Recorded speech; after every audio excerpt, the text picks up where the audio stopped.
Hello, and welcome back to another episode of Animation Pilgrimage, where we watch every animated theatrically released film in order. Today, we bring you Princess Iron Fan, China's first ever animated film, out in 1941. Yep. This was a journey. A journey to the west? I mean, I guess you could say that.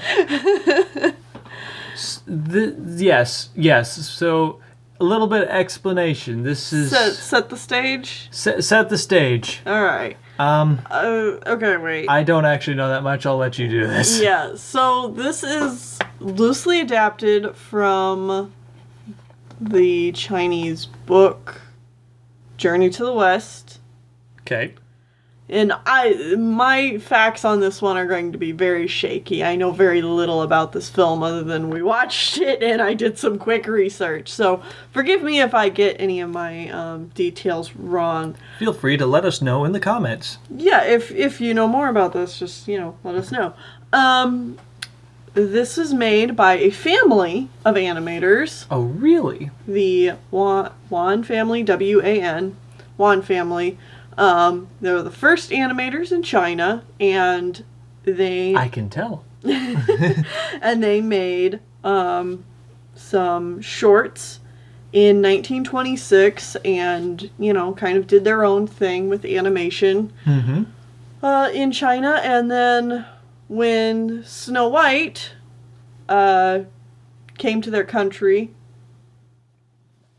they saw it, and then they were like, "Hey, we want to make an animated film." This is just going to be every single country's first movie. It's like, hey, they did that. We can do that. Yeah. And so they chose the most Chinese thing they could. I mean, but the Disney influences are very obvious. And I'm going to put this out there.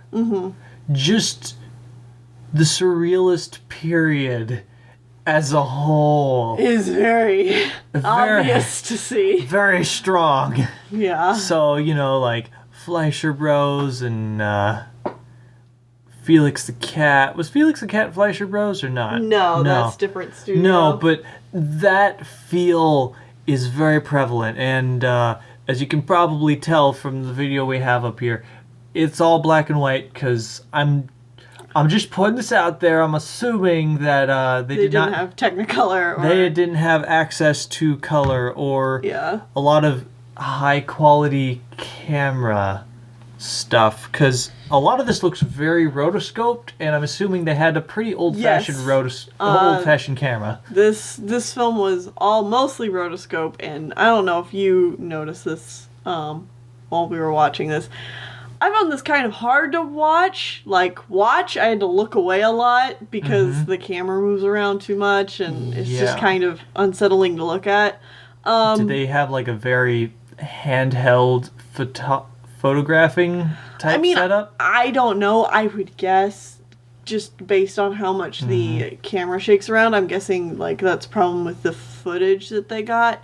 But no, what I was going to say is that there's a lot of frames where you can see the actors' eyes still on the characters. Oh, was there? Where they didn't draw the characters' eyes on top, and you can see the actors underneath. Oh, I missed that. Yeah. I wasn't looking that closely.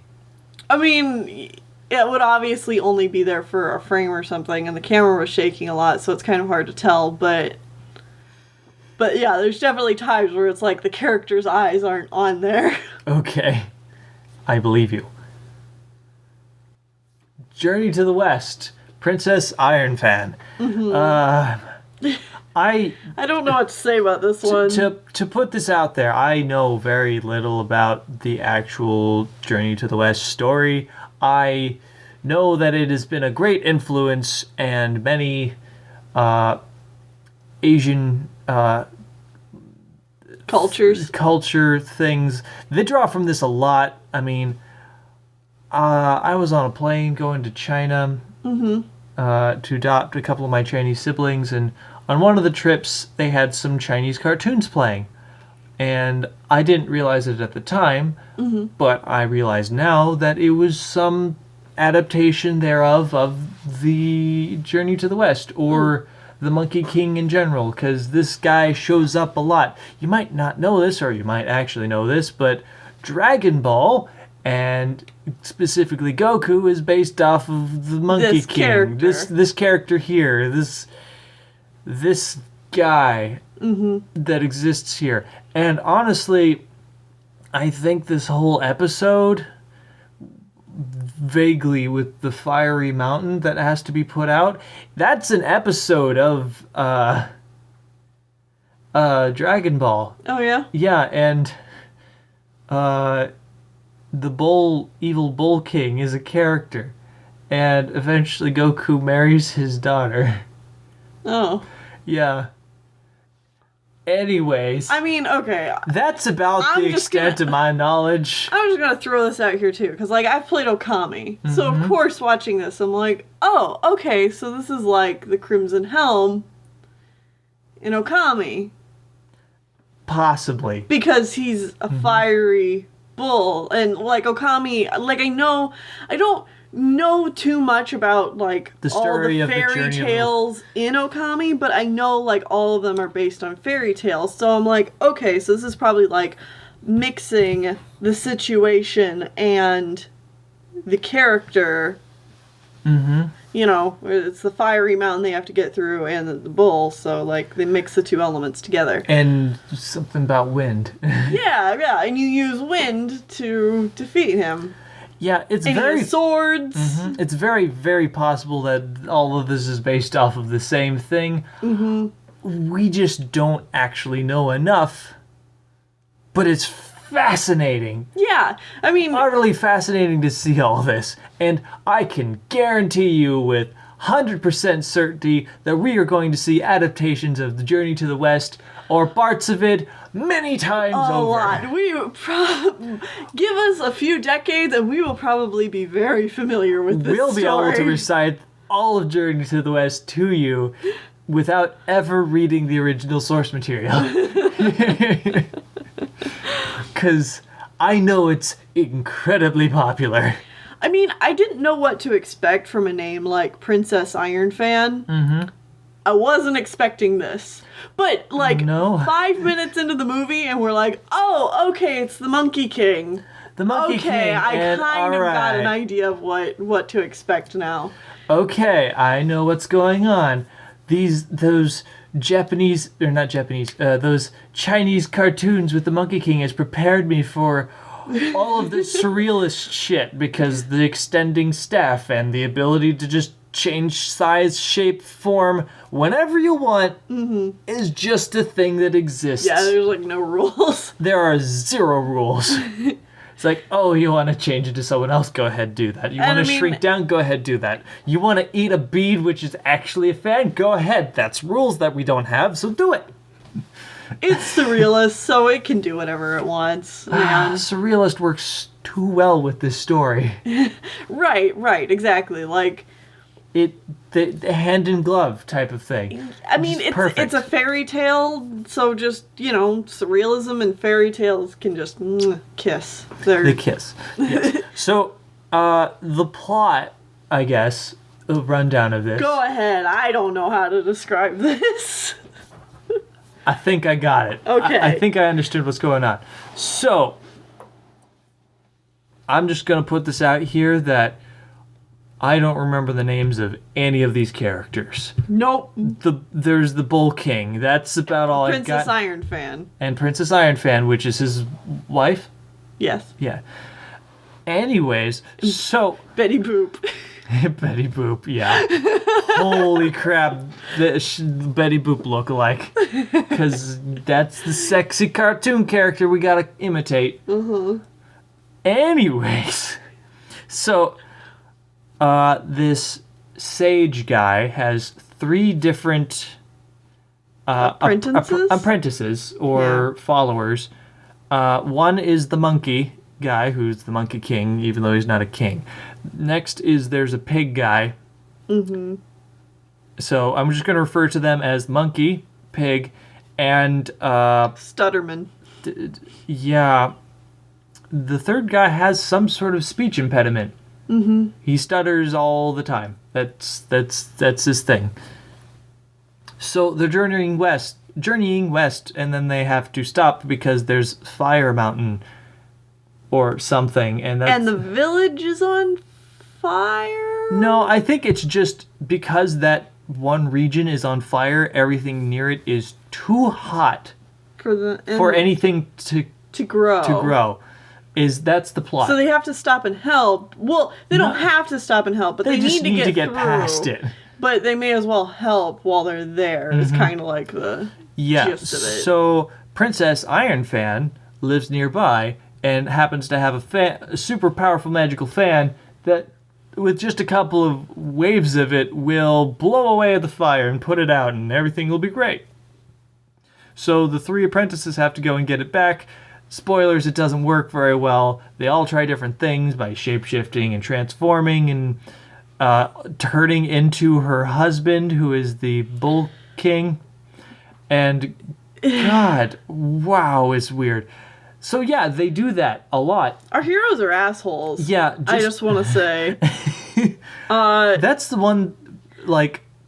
I know this is probably like a culture thing. Like this is most definitely a culture thing. Mm-hmm. But they're assholes.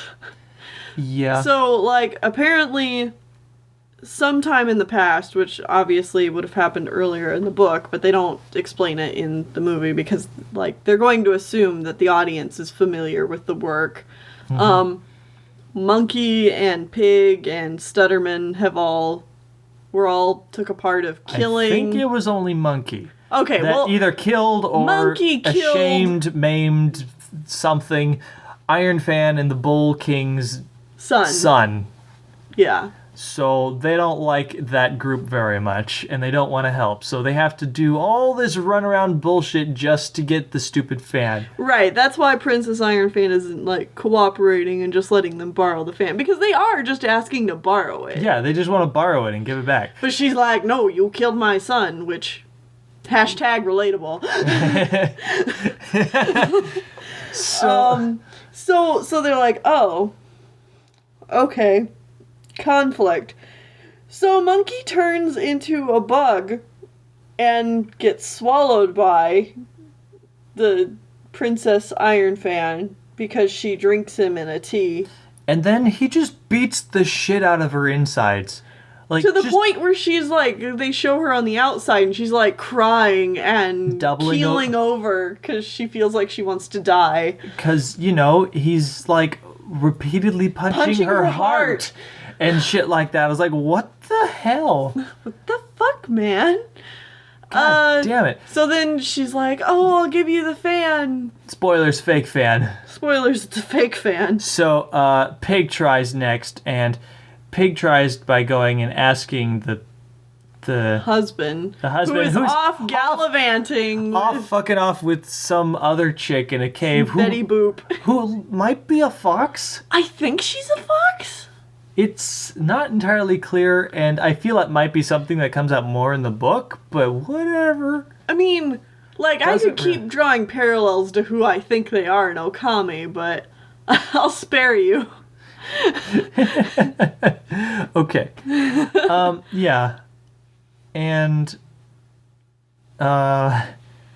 that doesn't work, so he... Yeah, because he's like, you and your... Get out. You're friends with Monkey, who killed my son, so get out. No, I won't help you. So Pig flattens his golden-eyed dragon, which I found out that's what it is. Right, because they call it the golden-eyed dragon. Or lizard, or whatever. So he literally... Yeah, there we go. It's like Komodo dragon or something. Yeah, it is. Okay. So when we first saw it, we're like, I have no idea what that's supposed to be. Is this like a dragon or a dinosaur or some mixture of therein? Komodo dragon, that makes sense. Some sort of Komodo dragon thingy. Yeah. Maybe. Who knows? Anyways, he deflates it, rolls it up, takes it outside, transforms into the guy, blows it back up, and rides it back to the guy's actual house where Princess Ironfan is. And then proceeds to get shit-faced as he tries to get the fan from her by just convincing her and playing along to being the husband thing. Mm-hmm. And so this movie's like 115 minutes. 40 minutes into it, it decides it's going to become a sing-along. Because she's dancing and singing and words are on the bottom and there's literally a ball bouncing along. Yeah. Holy crap. And she's okay. Favorite character, Princess Iron Fan, right? Yeah, I would say so. Like, this whole song she's singing is about how he ain't gonna get none because he's been off screwing this other girl. And she's like, nope. Even if we sleep in the same bed, we're going to sleep under different sheets. And stuff like that. It's like yeah, you harsh, girl. Harsh girl. I mean, good on you, but you put wow. him in his place. It's a very weird one. And also, by the way, she's a badass too. She comes out of her house in this armor and is ready to chop the monkey's head off, which bullshit doesn't work because apparently monkeys like indestructible and can bend all over the fucking whatever. Anyway, so Pig, as the Bull King, eventually does get the fan, and he's like, yes, I did it, except the Bull King comes up pretending to be Monkey and steals it right back again.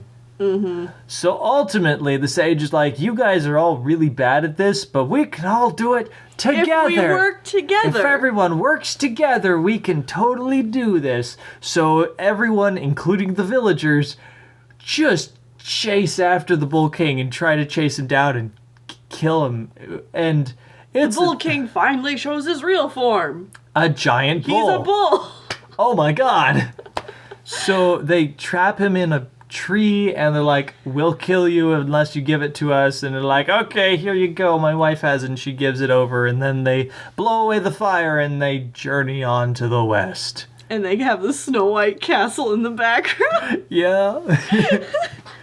And that's the rough plot. When I saw that and then I did research, I'm like, okay, you gotta tell me they saw Snow White before they made this movie. Because, like, that ending, with it being, like, castle in the clouds and all someone's being led on a horse. Yeah, I'm like, that's... That is on point Snow White. On point Snow White for it to just be a coincidence. And, lo and behold, there we go. Yeah, I mean, it's a pretty straightforward, but the presentation is something to behold. Like, I get it. This is their first movie. I'm not gonna, like, shit on them or anything, but it is definitely the lowest quality film that we have seen so far. Yeah, most definitely. It was hard to watch. I definitely would not watch this again or necessarily recommend people watch it. I mean, if you're... Other than for curiosity's sake. Yeah, if you're dreadfully curious, go look it up. It's pretty easy to find. You can just Google it. Yeah. Princess Iron Fan, 1941. You'll find it pretty quick. Yeah, it's only a little bit over an hour long, so... Yeah, and, I mean, you could just skip around. It's fine. I will say that the audio quality is awful, because they figured out one sound for each character to make, so whenever that character's on screen, they're making that sound all the time. It's grating. It's really grating. The monkey has a sound, the pig has a sound, and the bull just bellows forever, for all time, and it never stops. Yeah, I mean, honestly, I think this film could be salvaged to be fairly watchable if you found a way to steady the camera and do some new sound editing. Yeah.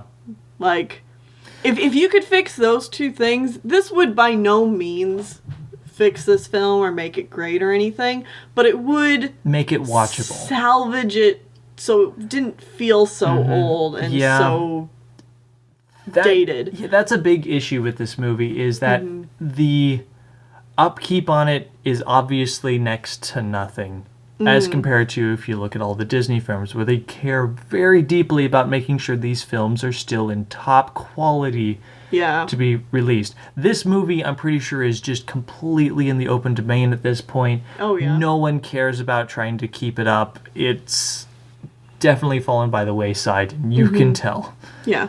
But I mean, good on them. They finished this movie. Yeah. And, like, sure, there's a lot of animation errors, but, like, the story's fairly cohesive. The rotoscoping is really obvious, but it works for what they were going for, I guess. Yeah, like, there's not any great animation here, but it's all passable, and it gets done what it needs to do. And to be perfectly honest, this is still on par with, like, the actual animation is still on par with the beginnings of American animation. Oh, yeah, like, this felt like watching some early Fleischer Brother cartoons. Like super early Fleischer Bros, Yeah. or some slightly later on Felix the Cat.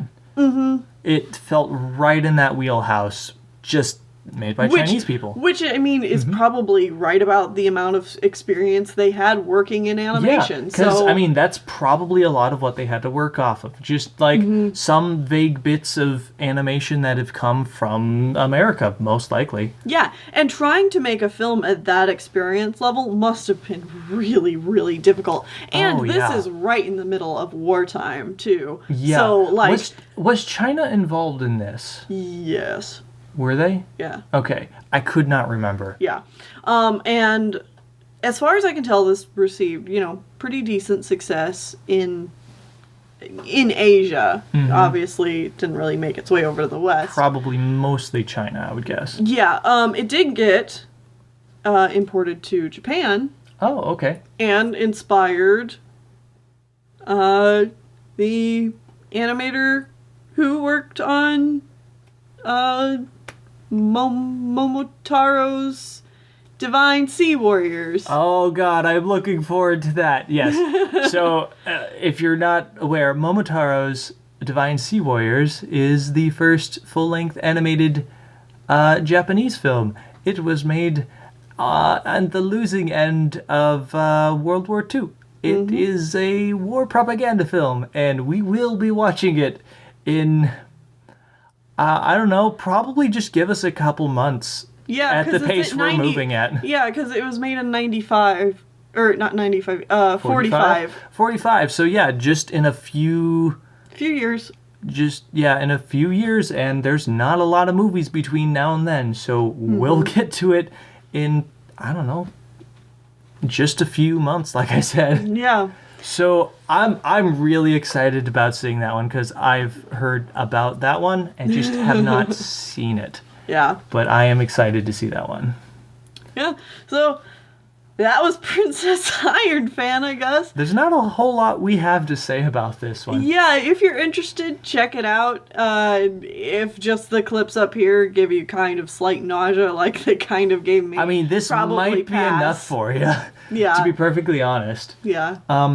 Yeah, and I guess next time, join us for probably another relatively short review. We are going to be watching The Reluctant Dragon by Disney.